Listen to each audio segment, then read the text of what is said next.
I realized how insane I had been for basically my entire life. And so I started reading the science, starting, I kid you not, looking for the best diet. I'm like, okay, I'm going to find the best diet and at least solve this problem. I'm smart enough to figure this out. I don't need Cosmo anymore. I can do this on my own.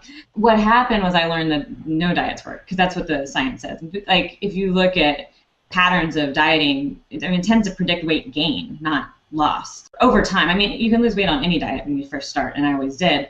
But over a year, the weight comes back and your metabolism's slower. You develop these insane eating habits, and so you tend to overeat. So when I realized that, I sort of had to take a leap of faith. The rest of the science was telling me it's really your overall pattern of eating that helps, that matters, less than like what you do for a few months, and less than any specific macronutrient. That whole foods were really important. I needed to eat more vegetables. I needed to eat 3 meals a day. I was like, really? I eat breakfast? I hadn't eaten breakfast since so fast. I mean, I'd never eaten breakfast. Right. And I sort of took a leap of faith. And at the same time, a sort of a third arm of this story is that I just started getting into the food scene here in San Francisco, which was the first time in my life I ever actually learned to appreciate food, because the food is just mind-blowing here. And I didn't really know. When I was living in Berkeley and I was a broke student, I didn't really understand what good food was. And when I got here and I had some friends work in the restaurant business, I just had my mind blown.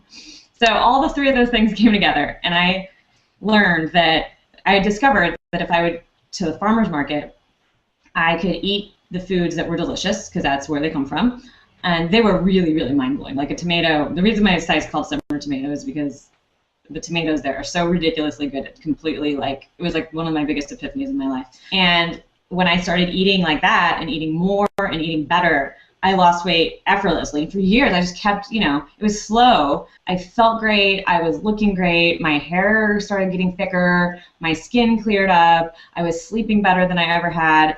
And I was eating more than I ever had and enjoying food more than I ever had. And it was such a revelation for me, this person who'd been dieting my whole life, fighting food my whole life, that my life was completely different now, and I finally had the body I wanted. And I was just like, people have to know this. So I launched the blog.